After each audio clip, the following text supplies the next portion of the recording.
et dans le cadre du projet Investir dans les premières années pour le développement humain au Sénégal, PIPADS. C'est dans ce cadre que nous nous sommes retrouvés ici, pour notamment la mise en place du comité local de la gestion des plaintes et des conflits dans le cadre de l'exécution du même projet PIPA-DHS.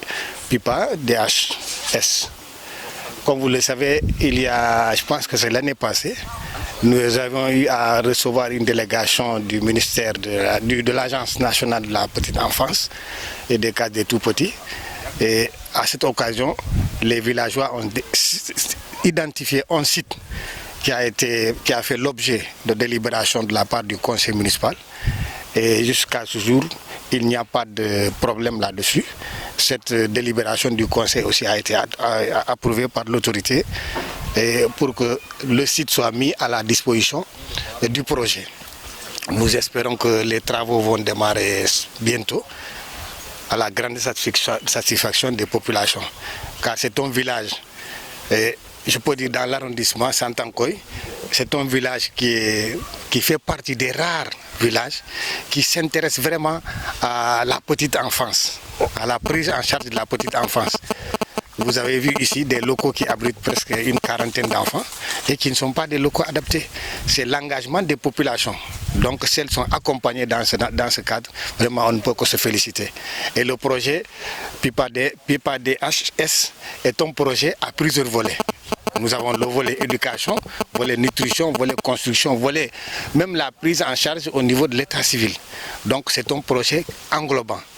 Et si nous l'avons au niveau de notre arrondissement, vraiment nous pouvons que nous féliciter.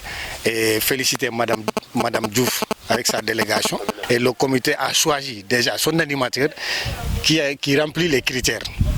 Non seulement il est du village, mais il maîtrise l'outil informatique.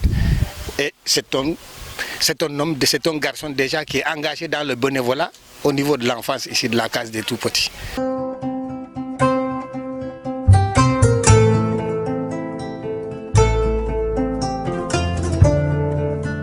Satisfaite de la rencontre. En tout cas, ils ont vraiment montré de l'engagement, la détermination et je suis peut-être sûr que le projet pourra bien se dérouler dans la localité. Pour le choix de l'animateur, le projet a défini quelques critères de sélection. Donc parmi ces critères, on peut retenir par exemple que l'animateur doit avoir un niveau acceptable en français. Donc il doit savoir lire et écrire en français.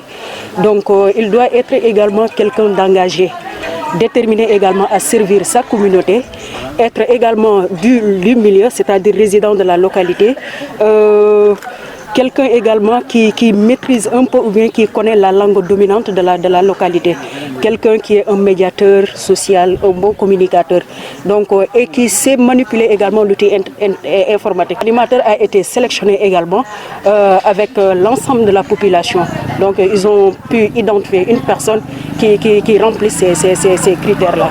Du nom de Adama Baldé.